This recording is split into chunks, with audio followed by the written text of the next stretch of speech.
Demi konten media sosial dan gaya hidup mewah, gadis ini nekat menjual tanah pusaka keluarganya. Dia tidak tahu, menurut adatnya, tanah itu haram untuk dijual, dan hukuman bagi pelanggarnya bukanlah penjara, tapi kehilangan segalanya. Selamat datang kembali di kanal kami. Hari ini kita akan menyelami sebuah kisah nyata zaman sekarang, di mana tradisi berhadapan langsung dengan obsesi viral. Di satu sisi, ada Sinta, anak muda kekinian yang dunianya adalah likes, followers, dan validasi di dunia maya. Di sisi lain, ada ayahnya, Pak Budi, dan sebuah rumah di atas tanah pusaka tinggi warisan suci kaum Minangkabau, dari garis keturunan ibu yang tidak bisa diganggu-gugat. Bagi Sinta, tanah itu adalah aset miliaran rupiah. Bagi ayahnya dan kaumnya, tanah itu adalah harga diri. Saat Sinta mengancam akan pergi dari rumah jika tidak dituruti, sang ayah akhirnya menyerah. Apa yang terjadi saat logika cuan berhadapan langsung dengan hukum adat yang telah berusia ratusan tahun, dan bagaimana jika ultimatum yang menjadi senjatanya justru berbalik menghancurkan dirinya sendiri? Kisah ini adalah cerminan zaman kita. Tonton sampai akhir untuk melihat betapa dahsyatnya akibat saat kita lupa pada akar. Dan kalau kalian penasaran dengan akhir ceritanya, jangan lupa subscribe sekarang juga. Di sepetak tanah yang luas di pinggiran Jakarta, berdiri sebuah rumah yang menyimpan marwah sebuah kaum. Ini adalah tanah pusaka tinggi, warisan turun-temurun dari garis keturunan ibu, dari nenek moyang Sinta. Di atasnya, berdiri rumah tempat Pak Budi kini menua.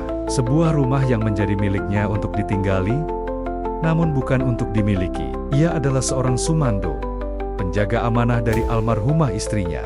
Setiap pagi, Pak Budi merawat taman di halaman. Ia memupuk pohon-pohon buah yang ditanam oleh kakek dari pihak istrinya. Baginya, merawat tanah ini adalah caranya menghormati mendiang istrinya dan kaum yang telah menerimanya. Tanah ini adalah pengikatnya pada semua kenangan indah bersama belahan jiwanya. Di sudut halaman, berdiri sebuah rangkiang kecil, lumbung padi khas Minang yang kini kosong namun tetap terawat. Itu adalah simbol kemakmuran dan persatuan kaum di masa lalu.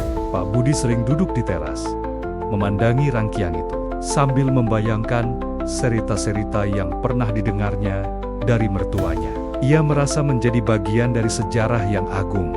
Ia tahu, kelak putrinya Sintalah yang akan menjadi penjaga warisan ini. Sebagai seorang perempuan Minang, Sinta adalah pewaris sah dari pusaka ini. Sebuah tanggung jawab besar yang Pak Budi harap bisa diemban oleh Sinta dengan baik. Tanggung jawab yang sayangnya sama sekali tidak ada di dalam pikiran putrinya. Di dalam kamarnya yang modern, Sinta hidup di dunia yang sama sekali berbeda.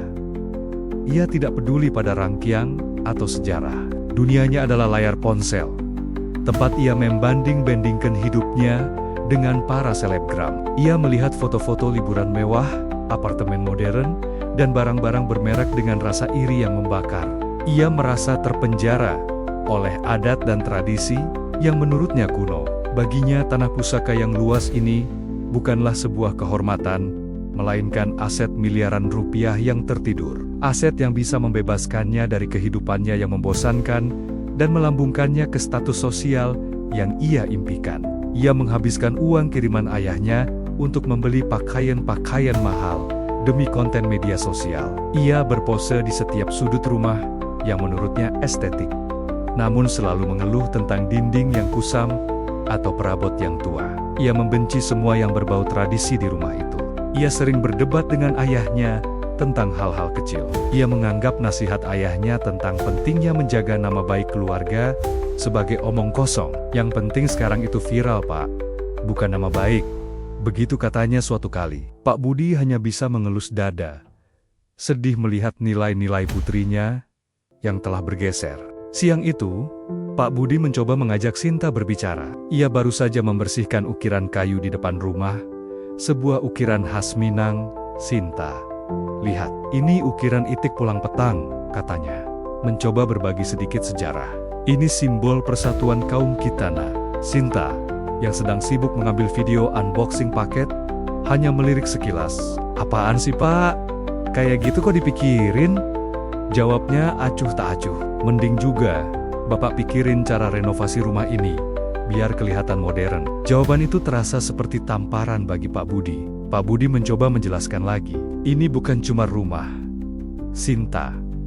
Ini amanah dari almarhumah ibumu, dari nenekmu, dari kaummu. Sinta memotongnya dengan tidak sabar. Iya, Sinta tahu, amanah yang tidak bisa jadi uang kan, hardiknya. Hati Pak Budi terasa sakit. Putrinya sendiri memandang rendah warisan paling suci dari ibunya. Ia melihat dengan jelas jurang yang begitu lebar antara dunianya dan dunia Sinta. Sebuah jurang antara akar dan angan-angan kosong.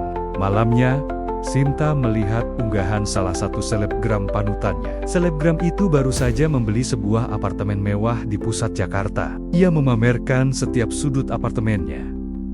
Dari kolam renang di atap hingga pemandangan kota dari balkonnya. Rasa iri di hati Sinta mencapai puncaknya. Aku juga bisa seperti ini, gumamnya pada dirinya sendiri sambil menatap pantulannya di layar ponsel yang gelap. Aku bahkan bisa punya yang lebih mewah. Ia menatap keluar jendela kamarnya, ke arah halaman yang luas dan gelap. Matanya berkilat dengan sebuah rencana nekat. Ia tidak peduli lagi pada adat, pada kaum, atau pada perasaan ayahnya. Yang ia inginkan hanyalah pengakuan, kemewahan, dan ribuan likes. Baginya, semua itu lebih nyata daripada cerita-cerita usang tentang leluhur. Ia merasa berhak atas kebahagiaannya sendiri. Keesokan harinya, ia sudah siap dengan semua argumennya. Ia telah mencari harga tanah di area itu, menghitung potensi keuntungan. Angka-angka miliaran rupiah menari-nari di kepalanya, membuatnya semakin yakin dengan rencananya. Ia merasa ini adalah solusi brilian bagi semua masalahnya. Ia menghampiri ayahnya yang sedang duduk di teras dengan sebuah tablet di tangan. "Pak, Sinta mau bicara serius," katanya dengan nada yang dibuat terdengar dewasa. Ia menunjukkan sebuah situs jual beli properti kepada ayahnya. "Lihat Pak, harga tanah kita sekarang setinggi ini. Kalau kita jual, kita bisa beli apartemen paling mewah di Jakarta." Lanjutnya, matanya berbinar-binar. Sisa uangnya bisa buat modal usaha Sinta, buat beli mobil, buat keliling dunia. Hidup kita akan berubah total, Pak. Pak Budi menatap putrinya, lalu menatap layar tablet, lalu kembali menatap putrinya. Wajahnya menunjukkan kekecewaan yang begitu dalam. "Sinta, kamu tahu itu tidak mungkin," katanya dengan suara pelan namun tegas. "Ini harta pusaka tinggi, ini milik kaum ibumu. Menjualnya bukan hanya dosa pada leluhur, tapi akan membuat kita dibuang oleh seluruh keluarga besar." Lanjut Pak Budi, "Ini adalah aib yang tidak akan bisa dihapus." Namun, Sinta tidak mendengar nasihat itu. Ia hanya mendengar penolakan, dan wajahnya mengeras, menunjukkan pertempuran baru saja akan dimulai. Setelah pertengkaran itu, keheningan yang dingin dan berat menyelimuti rumah pusaka itu. Sinta berhenti berbicara pada ayahnya sama sekali. Ia melewati Pak Budi di lorong sempit rumah, seolah ayahnya adalah hantu tak kasat mata. Setiap piring yang ia letakkan di meja makan, sengaja dibantingnya dengan pelan. Sebuah protes tanpa suara. Rumah itu kini telah menjadi medan perang dingin. Sinta mulai menunjukkan ketidaksukaannya pada rumah itu secara terang-terangan. Ia sengaja tidak membersihkan kamarnya, membiarkan bangkas bungkus belanjaan online berserakan. Ia ingin menunjukkan bahwa ia tidak merasa betah di tempat yang ia anggap kuno itu. Setiap kali ayahnya mencoba berbicara, Sinta akan langsung memasang earphone dan menyetel musik dengan keras. Ia sengaja membangun dinding di antara mereka. Pak Budi hanya bisa menatapnya dengan sedih, merasa semakin jauh dari putrinya sendiri. Sinta sering melakukan panggilan video dengan teman-temannya di teras.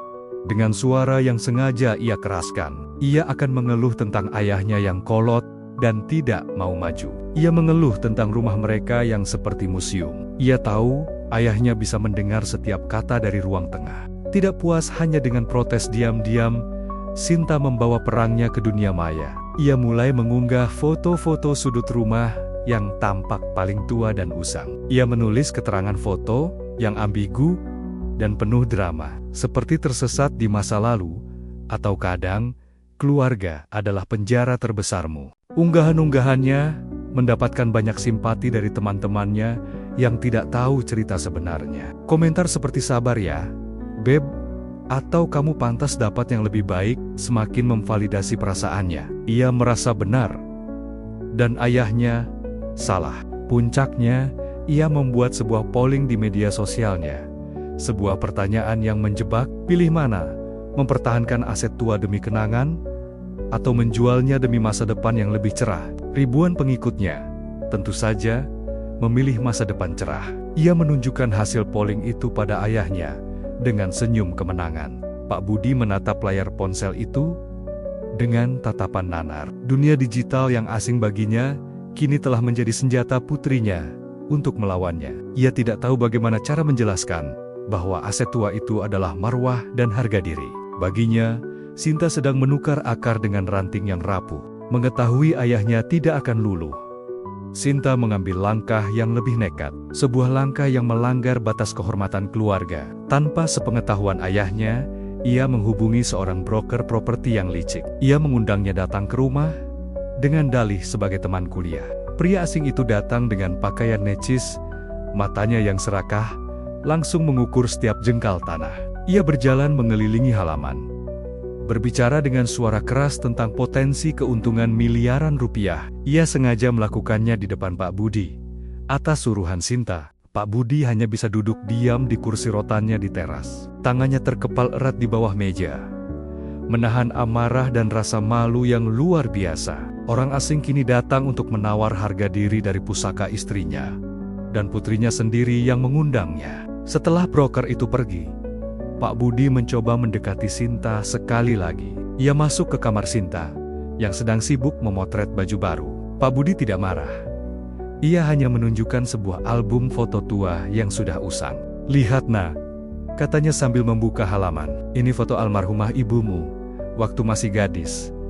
Di bawah pohon mangga itu." Di dalam foto, terlihat seorang gadis muda yang mirip Sinta, tersenyum bahagia. "Ibumu sangat mencintai rumah ini." Sinta hanya melirik foto itu sekilas. "Iya, Sinta tahu," jawabnya dingin. "Tapi foto tidak bisa dipakai untuk bayar cicilan mobil, Pak." Kata-kata itu begitu tajam dan materialistis, membuat Pak Budi terdiam membisu. Tekanan dan kesedihan itu mulai berdampak pada kesehatan Pak Budi.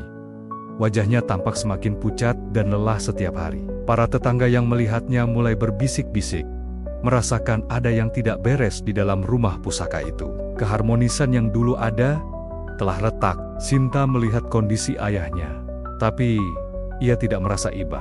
Ia justru melihatnya sebagai sebuah kelemahan. Ia merasa ini adalah saat yang tepat untuk melancarkan serangan terakhirnya. Sebuah serangan yang ia yakini akan membuat ayahnya menyerah. Sore itu, Sinta keluar dari kamarnya sambil menyeret sebuah koper besar. Pak Budi yang melihatnya langsung berdiri. Wajahnya pucat pasi. "Sinta mau kemana?" tanyanya dengan suara lemah. "Pergi dari sini," jawab Sinta dingin. "Sinta mau cari kehidupan sendiri. Mau cari masa depan Sinta," lanjutnya. "Karena Bapak tidak mau memberikannya untuk Sinta. Bapak lebih sayang sama rumah tua ini daripada sama anak sendiri." Setiap katanya adalah sebuah tuduhan yang kejam dan tidak adil.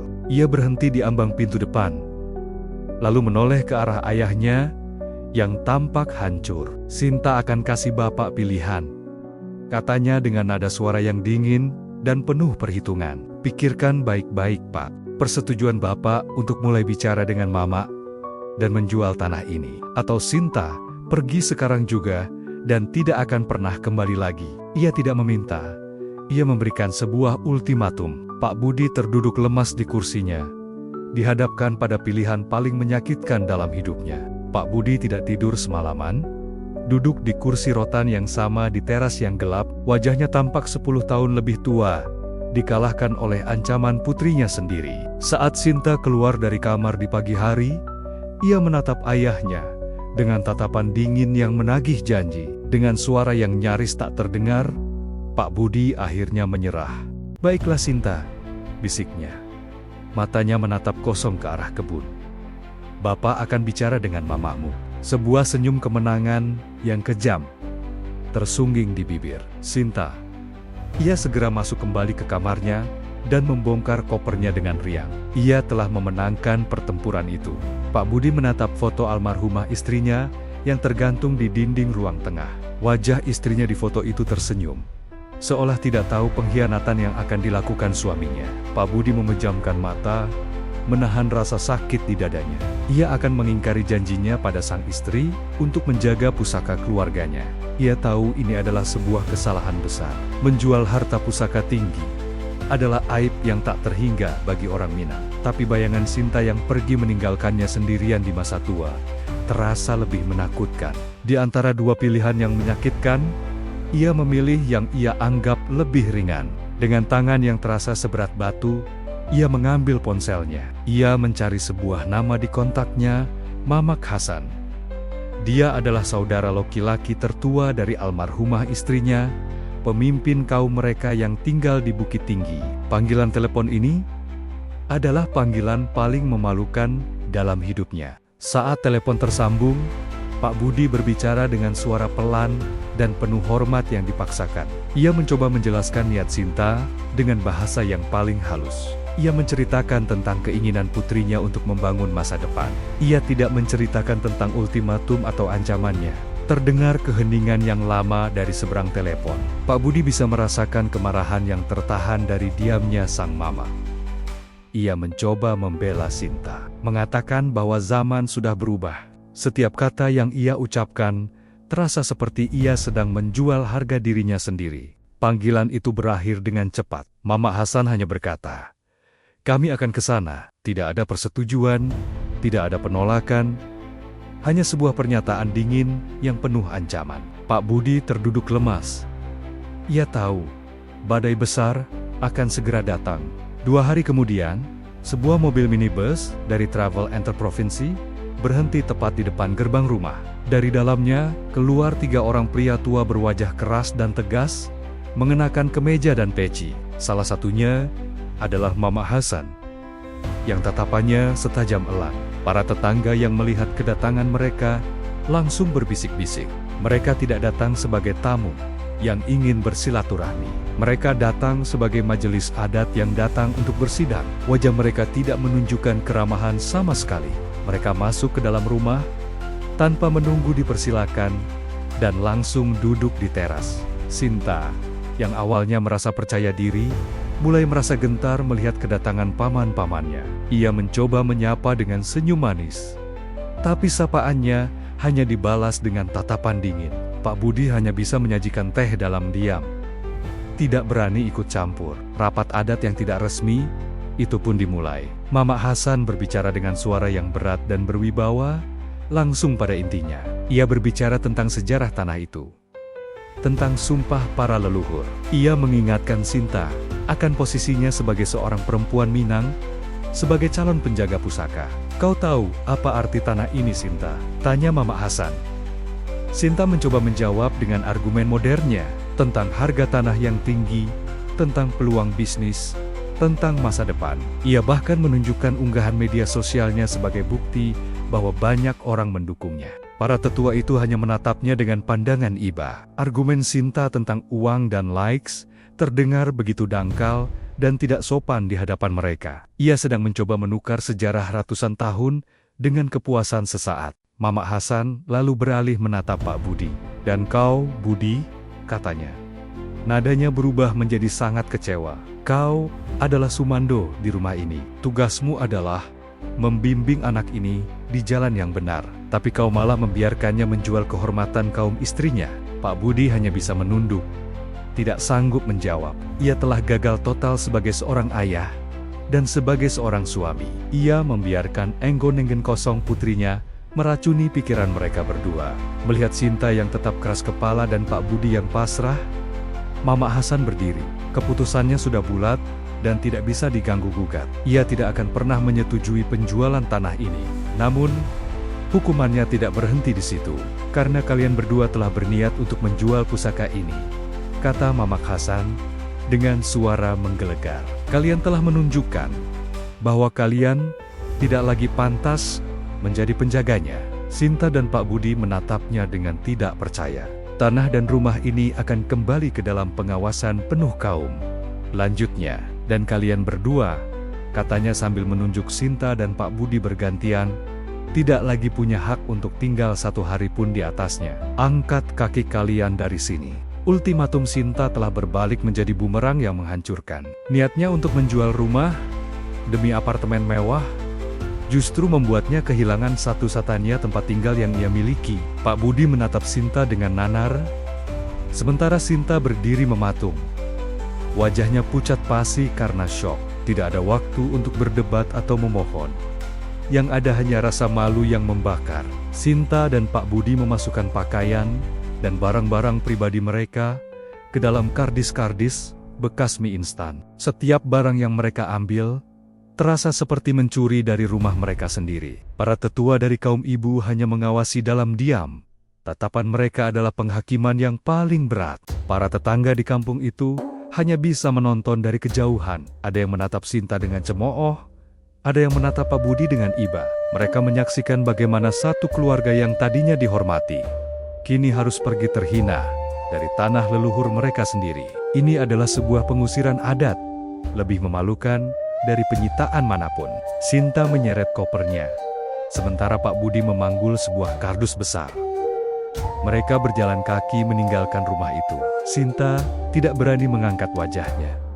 Ia bisa merasakan puluhan pasang mata menusuk punggungnya. Kemewahan yang ia impikan dimulai dengan sebuah arikaroken kehinaan. Mereka tidak pergi jauh. Dengan sisa uang simpanan Pak Budi, mereka hanya bisa menyewa sebuah rumah kontrakan petak. Sebuah tempat yang sangat kontras dengan rumah mereka sebelumnya. Ini adalah awal dari kehidupan baru yang tidak pernah Sinta bayangkan. Rumah kontrakan itu hanya sebuah ruangan sempit di gang yang becek dan padat. Dindingnya lembab, dan catnya mengelupas di mana-mana. Aroma got yang menyengat masuk dari ventilasi udara. Tikus-tikus kecil seringkali berlarian di atap triplek di malam hari. Ironisnya, rumah kontrakan semacam inilah yang dulu sering dihina oleh Pak Budi. Ia sering menasihati Sinta untuk tidak bergaul dengan anak-anak dari gang senggol seperti ini. Kini, takdir memaksanya untuk tinggal di tempat yang pernah ia pandang rendah. Bagi Sinta, ini adalah neraka. Tidak ada lagi halaman yang luas, tidak ada lagi kamar pribadi yang nyaman. Ia harus berbagi ruang sempit dengan ayahnya yang kini lebih banyak diam. Kehidupan mewah yang ia lihat di media sosial terasa seperti sebuah galaksi yang lain. Pak Budi menjadi semakin pendiam setiap harinya. Ia hanya duduk di kursi plastik di depan pintu, menatap kosong ke dinding seberang. Ia telah kehilangan segalanya. Rumahnya, kehormatannya sebagai sumando, dan warisan dari mendiang istrinya. Jiwa dan raganya seolah ikut tumbang bersama rumah pusaka itu. Ia jarang makan, tubuhnya menjadi semakin kurus. Setiap kali Sinta mencoba berbicara padanya, ia hanya menjawab dengan gumaman. Sinta tahu, ia tidak hanya menghancurkan masa depan mereka, tapi juga telah menghancurkan jiwa ayahnya. Sinta mencoba menyalahkan ayahnya dalam hati.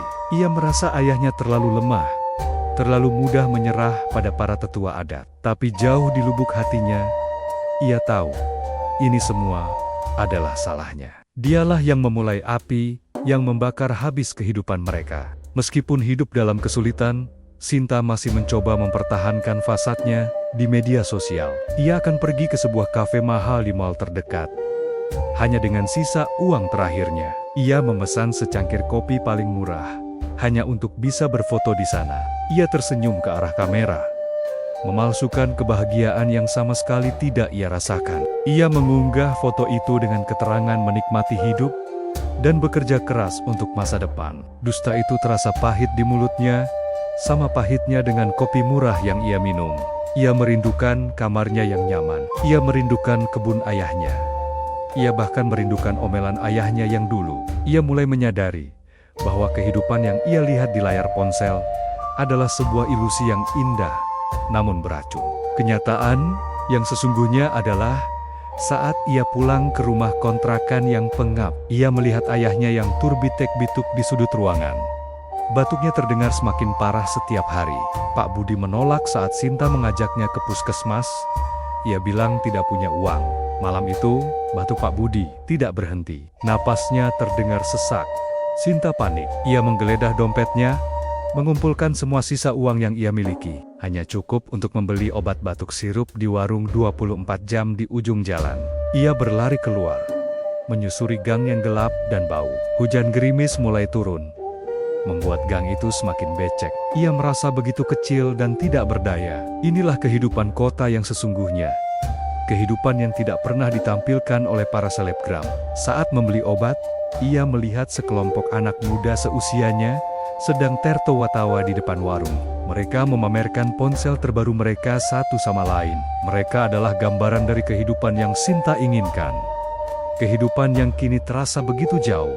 Ia berjalan kembali ke rumah kontrakannya, sambil memegang erat kantong plastik berisi obat batuk murah. Ia melewati genangan air, menghindari sampah yang berserakan.